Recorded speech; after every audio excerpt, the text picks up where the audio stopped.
Welcome to South Boston, Virginia. Known as Boyd's Ferry since 1796, birthplace of NASCAR drivers Ward and Jeff Burton, and home to the Halifax Pharmacy, where owner Stephen Anderson and his staff are known for their personal touch and excellent care. One of the benefits of providing excellent customer care is it brings more clients to you, more patients to you. And so our pinch point for me is we're getting to the point to where I want to make sure we're efficient with the staff we have while we're in the process of adding additional staff. Halifax Pharmacy's immunization program has been very well received, maybe even too well received. We do a fair amount of immunizations, but I think that we lack the efficiencies of some of the other pharmacies that do it better than I do. With concerns about his staff getting overwhelmed and a clear understanding that there may be better processes, Stephen called us and said, "Show me how to make my vaccination program more efficient." NCPA's John Beckner is on the ground to assess Stephen's needs. You know, I think Steve runs a really neat operation. He's doing a lot of the right things. He needs to try to increase the capacity of his immunization program. And I think in order to do that, I think he probably needs to make some changes to workflow. Joining John are pharmacist Tana Kaefer and pharmacy technician Meredy Ayers from Bremo Pharmacy in Richmond, Virginia.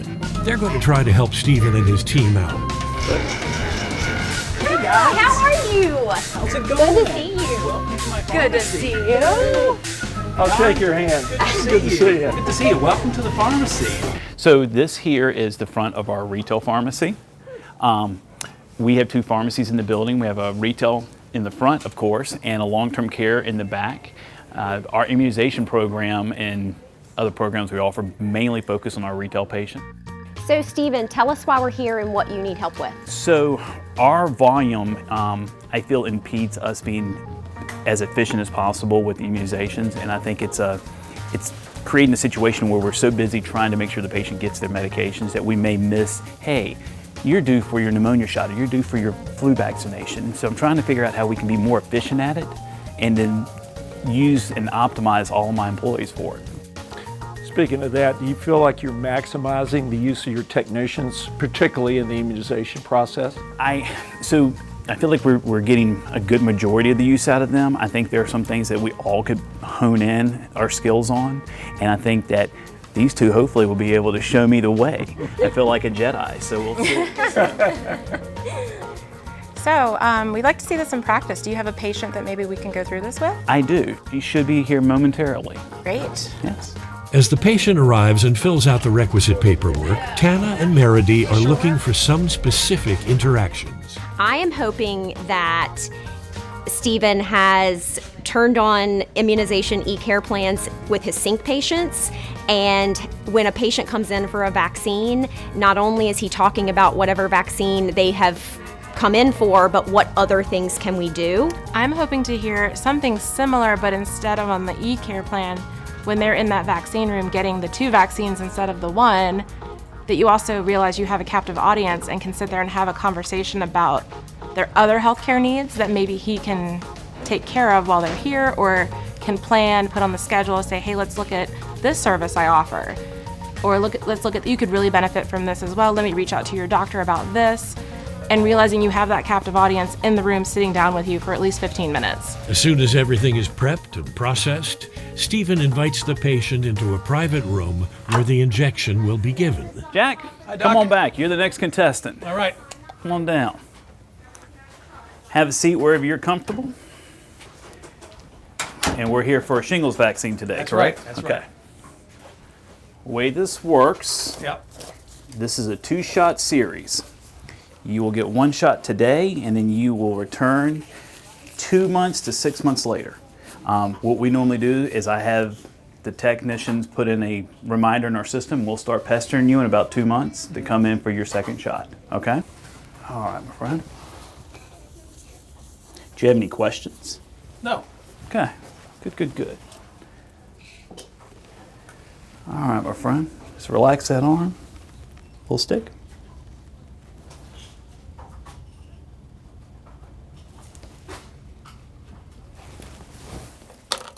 That wasn't too bad, was it? No. All right, you're all set. Great. Thank you. We'll see you in a couple months.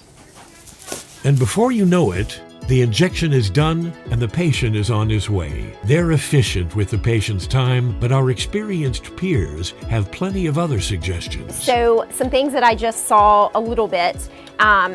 So being more proactive versus reactive. Okay. So you don't have to, I heard you say when you were speaking to the patient, I'm going to get the technicians to put in something so that we can, it's already put in. When you fill that medication, it's already going to trigger Nice, okay. that follow-up call. That'll definitely help with workflow. Yes. for So sure. I think that those things were things that I noticed. And the fact that you have appointment-based already is a step ahead. But like she said, to be more proactive with that Right.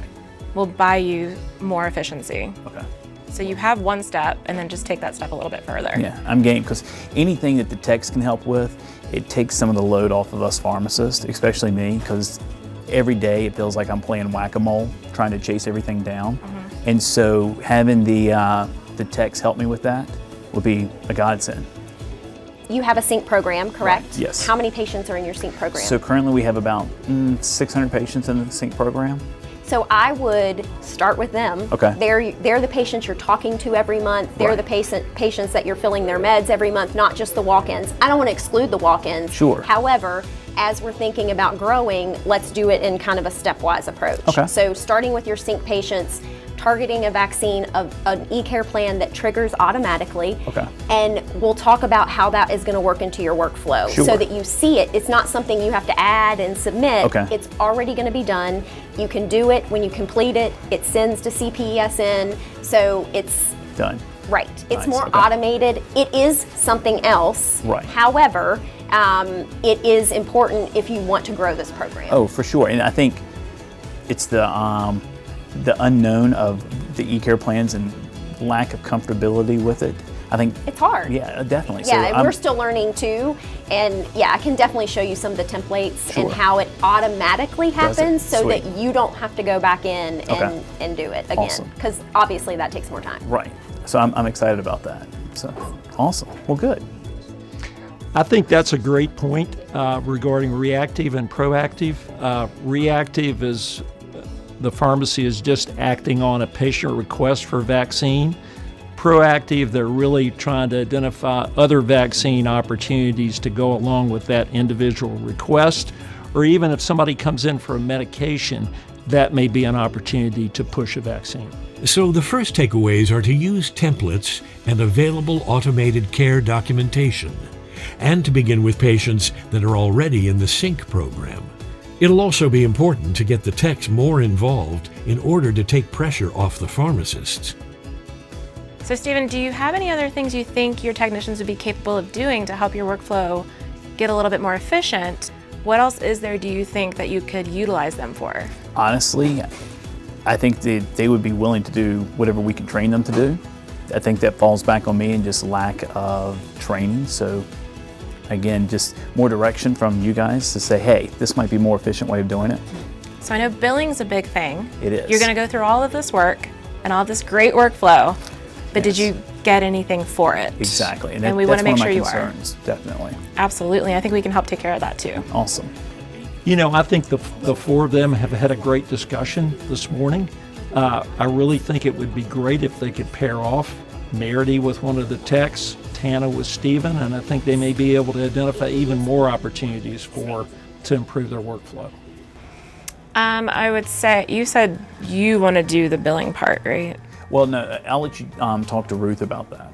Okay. So that way, because she probably feels the least comfortable with billing vaccination. Do you want Ruth to do that? Yes, I think it would be good for her to do that, especially with her being lead tech, by leading by example, her knowing she can give better instructions to the other technicians Okay. who are processing it. So it'd be kind of her baby to see the billing through, making sure you're getting payments. Right.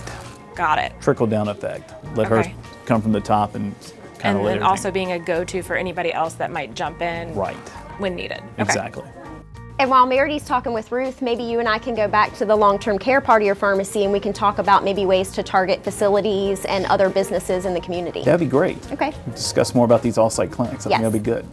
The team breaks up to have separate conversations. Meredy meets with Ruth, who is Halifax Pharmacy's lead tech. They talk billing. So to have all these different portal resources, there's Medicare portals, there's a portal called Availity that you could look at different third parties. So obviously the world doesn't revolve, or the vaccine world doesn't revolve around Medicare, it's just a big deal during flu season, right? But you're also gonna look at, I'm on the wrong screen again. There's other third party options that you can look things up from. So you just need to get kind of yourself a database to find those things on the back end. And you probably have a Change Healthcare login as well. That will let you see what claims are still just lingering. They're kind of they haven't gone anywhere. So if you get a rejection, they give you any kind of time frame to fix it? Is there any fix in it? You. You have a year from the date of the service, but you don't want to wait that long. Right. But Medicare will not pay after a year.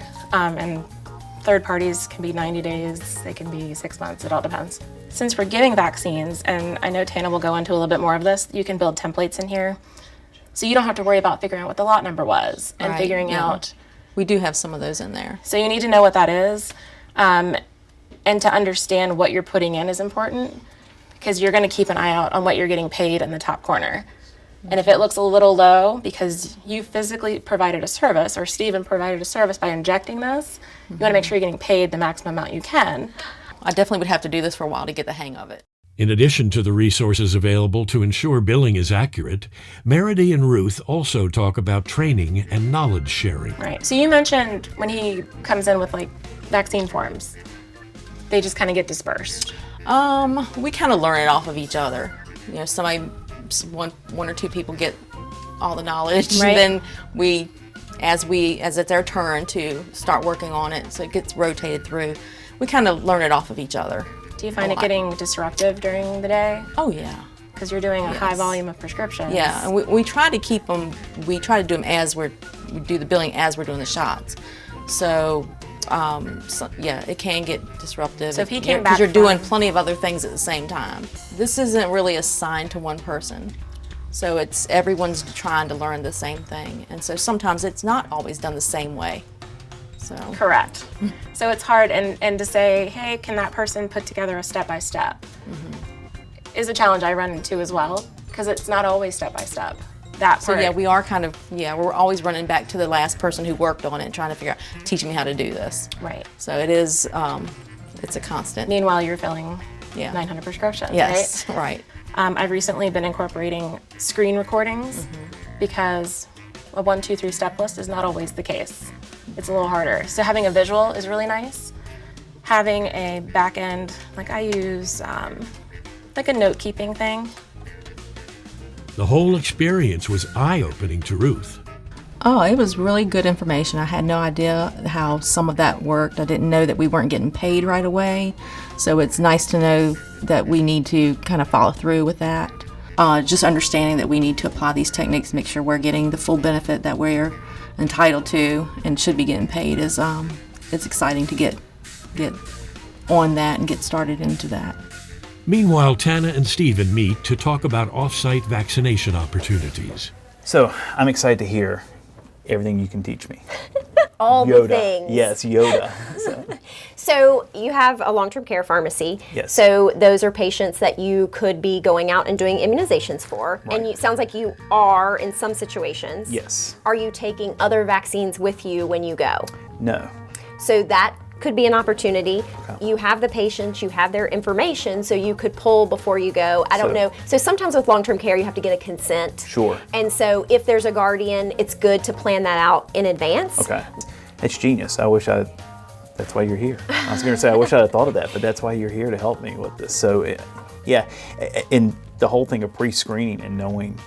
When you go. And then you can ask the patient. They can always say, no, I don't want to. Or, but like I said, most of the time they're going to say, well, you're here. Right. Let's go ahead. I'm at risk for this, and you educate them, and there you go. Okay. So I guess my first question would be, with the volume that we're doing, what would be the easiest way to implement these things and be prepared? I Yeah, guess? because if you're giving more immunizations, those are more prescriptions, Right. yes. So I think that I can show you some ways to automate it in your system. So prescription templates that are lot number focused. So you literally press a button, it puts all the things into bill. Okay. Also, I can show you how to put in a form where it pre-fills out the information that you know from your dispensing system. So patient name, phone number, date of birth, all of that, and then they just answer. So that could be printed in will call with the vaccine. So when the patient shows up, they just need to answer the questions and sign. Okay. Also, I would challenge you to think about how much longer it takes to give 2 vaccines than 1, right? So the patient is there. They've already the form is already filled out. You already know what the contraindication, any of that. So it's instead of bringing them back twice, having them fill out the form twice, having them to scan it twice, and wait twice. Exactly. I like it. You've That's done that. one pretty package. Okay. Yes. That's cool. Yes. And I mean, yes, it's going to be while you're figuring out and using your support staff to figure all that out. But I think it can be more streamlined where stuff's just done, just happens. You don't have to go back and do it. It happens as a part of the process and the automation. Because I definitely think that the techs would appreciate doing the data input one time as one process versus, like you're saying, them coming back doing having to do it twice. It's twice the amount of work. Exactly. So yeah, no, that. And it interrupts you each of those times. But when you're sitting in there and you have 2 vaccines, one arm, spin your chair around, other arm, and it has not taken you anymore. But if they came in 2 different occasions, that whole process is going to be over. Way longer. Exactly. No, I like that, Tanya. That's a good idea. Cool. The folks at Halifax got a lot of information in just a little bit of time, but they all seem excited to start implementing. So I was expecting them to come in and say, God, why are you doing it this way? That's a horrible way of doing it. And that was not the case. They came in and said, okay, this is how you're doing it. Let's tweak it. And for example, we have been having our patients fill out their immunization form as they come in. If we can pre-print that for them, I think that would speed up the process. And since we have now gone to an appointment-based model, that's something that we can do. But it never dawned on me we were able to pre-print those things. Making sure that when I'm in there with a patient, Tana expressed, hey, have you thought about pre-screening people? So if you come in for your flu shot today, I could mention, hey, do you know that you're eligible and you're due for a pneumonia vaccination or a shingles vaccination? And go ahead and mention it to the patient and see if we couldn't knock it out so they don't have to make a return trip. Our experienced peers are feeling pretty good about the day as well.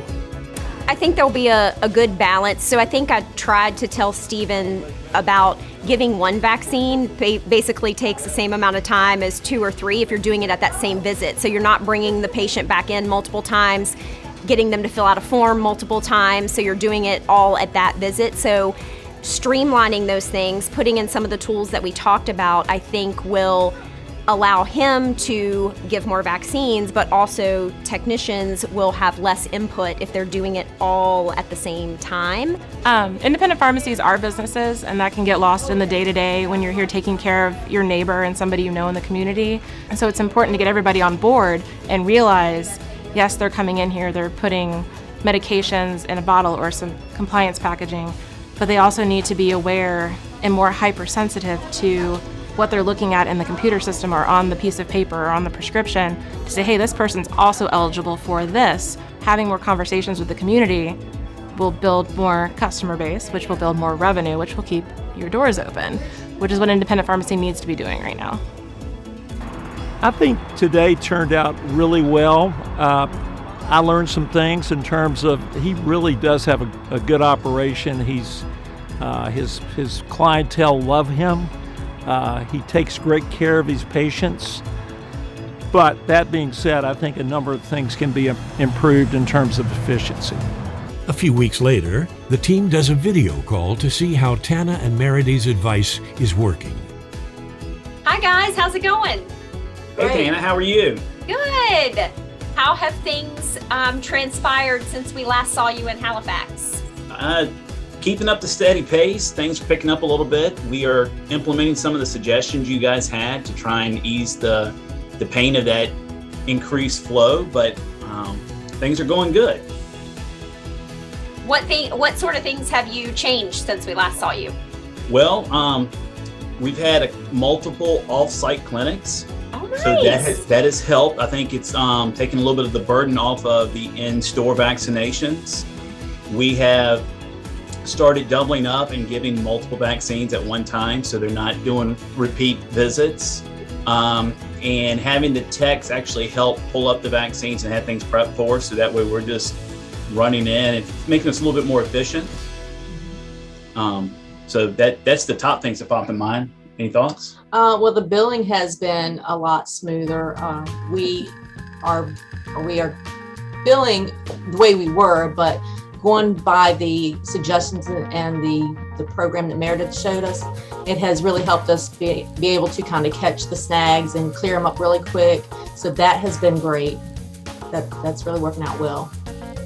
So you guys mentioned that you implemented some of the things we talked about. So when you have a patient come in for a vaccine, are you finding that you're able to give them another vaccine they're needing, or able to identify things like that while they're there, and that way you're not having to basically double your time with the same patient on different trips? That has definitely helped our workflow, but I did have a little bit of a twitch when I first implemented it. And a lot of our existing customers, we had drilled it into them. Hey, no, you're waiting 2 weeks. And so they're like, wait a second, no, why? You've been making me wait. Why are you saying I can get 2 now? What's changed? And, I've become more educated on the subject, and now I think that it's okay to do that. Does it help to print out the forms like ahead of time and have them in the bag, or maybe a bag tag that says, think about this for next time when you come in? Or have you tried any of those types of things? I have not. And, the bag tag, I was thinking about that. That's a great idea. I should probably be doing that. We were doing bag stuffers for telemed. We've implemented that, and really pushing. This is off kilter, but we've been pushing our app a little bit more, trying to get the patients to be able to be more independent and able to access their profiles and do that. And so, trying to, with our volume just steadily increasing, trying to make them more autonomous, but still being hands-on, so we can take care of them more holistically versus having to stop every 30 seconds to put a refill into the system, which I'm happy with. That's what we're here for. So if patients are downloading and using the app, it's HIPAA secure to talk to them through the app. So you could text message them, you are due, are you interested in these vaccines? We can set you up for an appointment when you come in next for your next sync pickup or something like that. Well, yeah, I'm extremely thankful for the opportunity. I was very humbled, number one, to be selected for it, but just to be able to perfect or make our program a little bit better. Anytime that we can get help, I'm not going to try and reinvent the wheel. So anytime anyone wants to throw out a suggestion, I'm all ears. With some workflow improvements and more ways to communicate with patients, it sounds like the vaccination program at Halifax Pharmacy is operating better than ever. I really want to thank our peer experts, Tana Kaefer and Meredy Ayers, for coming to South Boston, Virginia, and sharing their expertise with Stephen and his staff at Halifax Pharmacy. I really want to thank Stephen and his staff for opening their doors and being receptive to Tana and Meredy. And I want to invite folks to tune in for the next edition of Show Me, hosted by the NCPA Innovation Center. We'll see you next time on Show Me, the Vaccine Episodes.